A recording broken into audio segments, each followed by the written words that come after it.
Before we get into this video, a bit of an ironic preface. It seems that on the one system that I chose to showcase how I stress test components to try and guarantee that everything is in tip-top shape and will have a long service life, I had the motherboard failure after just a couple of days. I unfortunately was not able to get the motherboard back for testing, so I could not ascertain what exactly failed, but it does remind me of an old saying my dad had: don't put your trust in iron because sooner or later it would rust and break. Granted, he was mainly berating me for driving an old car around my hometown like a lunatic, but somehow I find that strangely fitting for hardware. While stress testing the latest PC components for a planned build, I realized I never even discussed all the stress testing that I do on components even before I make up my mind with regards to a given configuration. And today that all will change. I've done most of the work here, so I'm just reassembling it for, well, showcase purposes. The one component I'll always test or inspect on its own, sometimes even if it's brand new, is the PSU. After a few incidents, it's kind of become a little ritual that I do on every PSU I get a hold of, and if I don't open it up, for instance if it's new or if it still has remaining warranty, at the very least I make sure that the voltages are within spec before ever plugging it into a motherboard.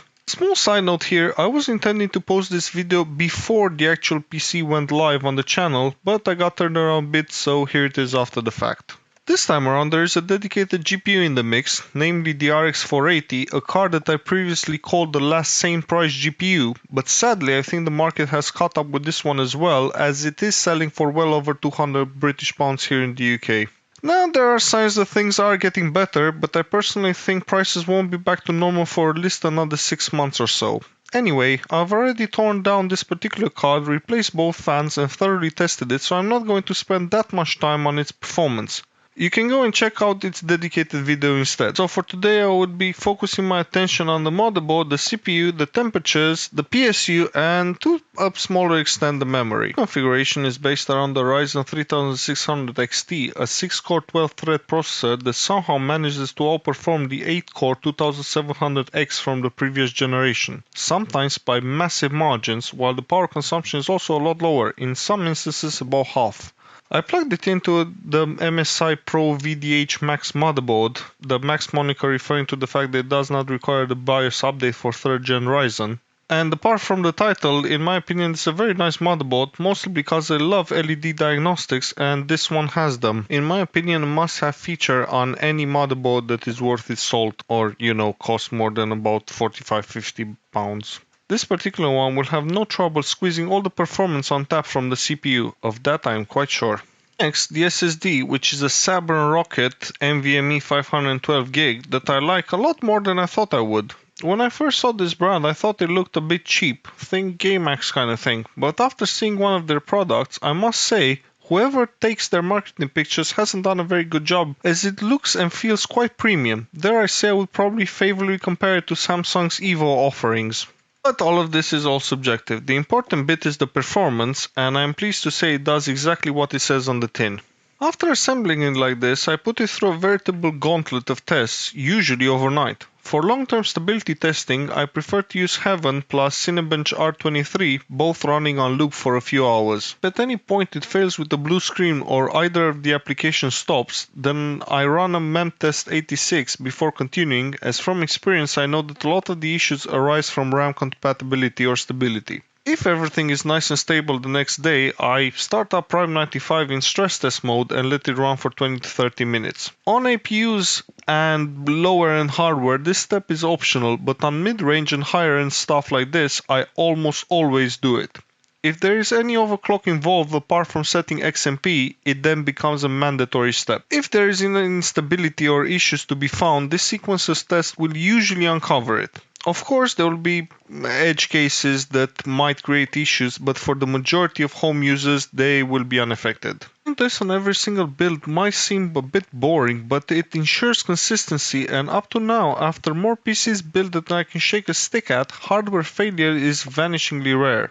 Most of the time when an issue does crop up, it is a banal thing like a driver update gone wrong, or the user plugging in a peripheral that for whatever reason is incompatible or broken, taking the whole system down with it. Well, in this particular case, I'm happy to report that there was no instability, but the Corsair sealed AIO and the PSU, while they do work okay, they also need some attention. And we'll start with the AIO first.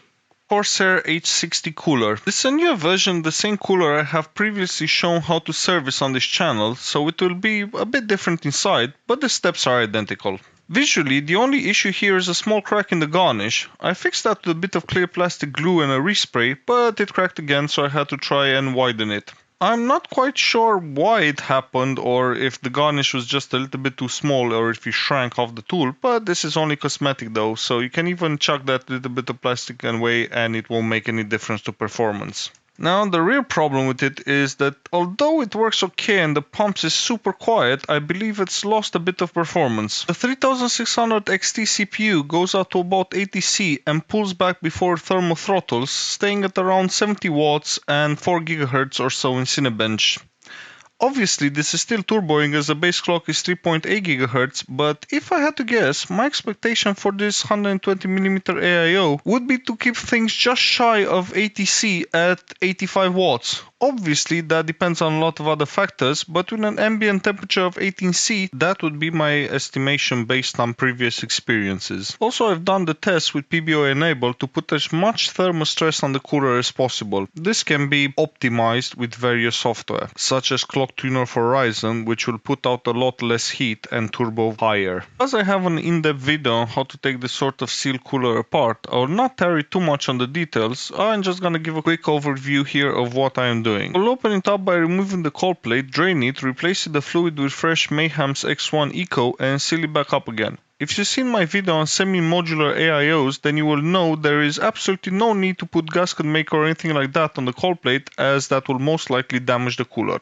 But first things first, we need to get the baseline weight of the cooler, as this will be our minimum fill target. More than this is fine, less by more than 5 or 10 grams, not so much. After this I will take the cold plate out and drain the cooler.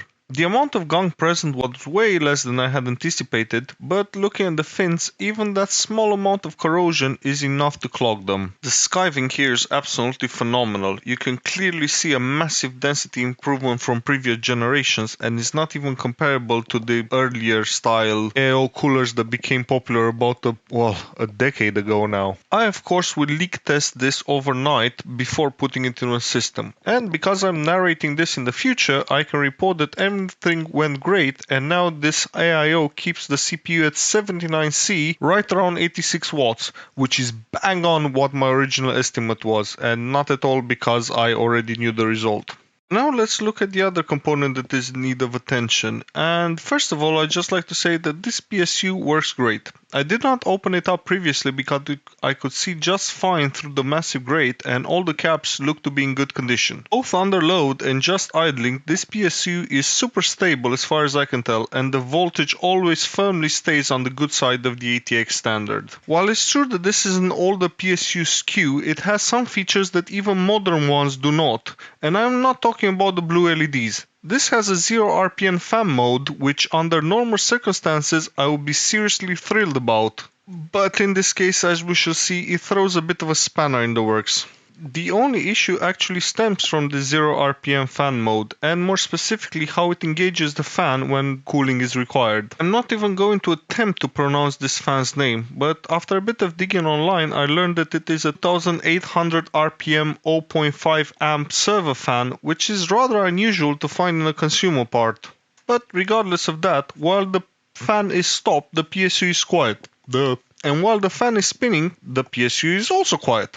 So now you might be wondering what exactly is the problem. Well, it seems that when the fan starts, the voltage doesn't go straight to the minimum voltage the fan needs to start spinning. It goes along a curve, and here's where the problem lies. The fan literally starts to squeal, for the lack of a better term, when it wants to start up, but it simply doesn't yet have enough juice to get going. And this is a very well known and publicized bug of this series of PSUs. They did fix it in later revisions, but obviously not all of them were returned to the manufacturer, or the person who originally bought this PSU might have stuck it in a system that simply did not require that much juice, so it never actually spun up, making this whole issue moot. Or more likely, this actually developed over time after the fan bearings got a bit old, and by the time the sound started, it's actually easier to sell it on the second-hand market to me, without actually disclosing the issue, knowing full well I had no way of doing more than a quick voltage test on the PSU on pickup, if anything. I have found a lot of videos of this particular issue on YouTube, and I might link to some of them in the description, but let's first have a listen to this one.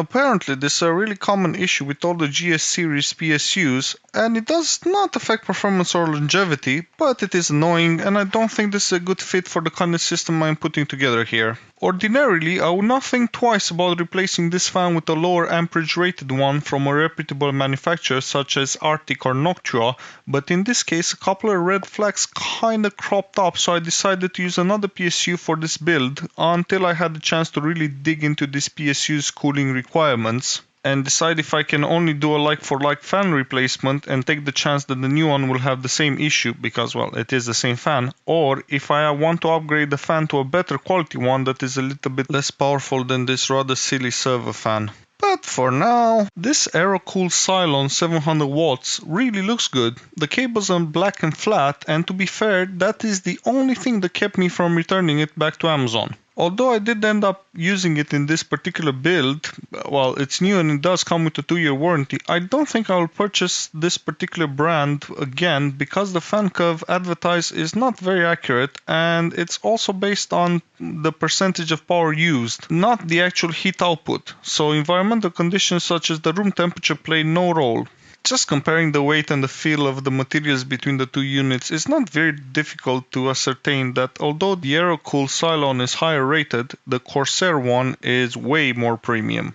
Going back to the Corsair unit, the fan goes full tilt, and that is a good strategy to blow out the dust that got stuck in the PSU, and I must say that for a 4.5-year-old unit there was surprisingly little dust in there. And it does provide the only glimpse of how fast this server grade fan actually goes, even if for a few moments. Now, I'm not worried about losing the dust clear cycle. What I'm worried about is that this fan never actually reaches 12 volts, not even when the PSU is at 100% power draw. This is important because the way the fan curve is defined. The PSU will expect a certain amount of cooling for a given voltage, and it will not get that airflow from a 0.3 amp 1300 RPM fan. And at this point, I did not know if the fan curve was based on temperature or load like the Cylon one. If I was to use this without further investigation, I would only do so if I could replace the fan with a like for like. The only issue is that it's about £30 to source this particular fan in the UK, which is absolutely hilarious for a cheap server fan. And I'm talking about the base fan version here without the LEDs. I thought about using an industrial Noctua that will fit the bill, but again, while cheaper, is still about £25 delivered. I therefore decided to do some research on this particular unit that led me to believe that apart from the cleaning cycle at the beginning, it never actually revs up to the fan to that much during use, even when pushed beyond 550 watts. I also conducted some tests of my own with more powerful hardware that I know can push this to the upper limit, and to my surprise the 0.3 amp fan was more than enough for its cooling needs. But how do I know this, and how can I be so sure it's not overheating, or the temperature probe is a little bit off? Well, I devised a little simple experiment where I ran the PSU for 30 minutes at full power to make sure it had enough time to really heat up and soak all the way through, and then put a small 80mm fan running at 7 volts in its exhaust grill to pull air out. Because it relies on an actual thermocouple and not on log like the Cylon, the main cooling fan actually stopped after about a minute, indicating that it is more than up to the job, considering that even the small 80mm fan was able to keep the temperatures in check. I also decided to do a rudimentary probe on the fan curve, so I checked the fan voltage while in operation and then took the fan out and pointed it in the wrong direction. And sure enough, as the temperature increased, the reading on my voltmeter went to 11.8 volts, which was a bit surprising, meaning that it had a temperature threshold where it went into a bit of a panic mode and ran the fan at full tilt. Measuring the temperature with a non-contact thermometer, I was satisfied that there really wasn't anything to worry about, no matter which fan I used. And considering everything that we've learned so far, I was very much comfortable putting the Corsair 0.3 amp 1300 RPM fan without any reservations, with the only degraded characteristic being the dust removal cycle and, well, no LEDs. I'm glad the 0 RPM mode was preserved, and I'm sure this will make an exceptional PSU for a mid-range system in the future. Most likely I will use it for an APU, as this will provide room for an upgrade to a mid-range DGPU without issues. And this is about it for this video. I hope you enjoyed it, and if you did, you might want to go and check out the actual build, which is listed on the left hand side.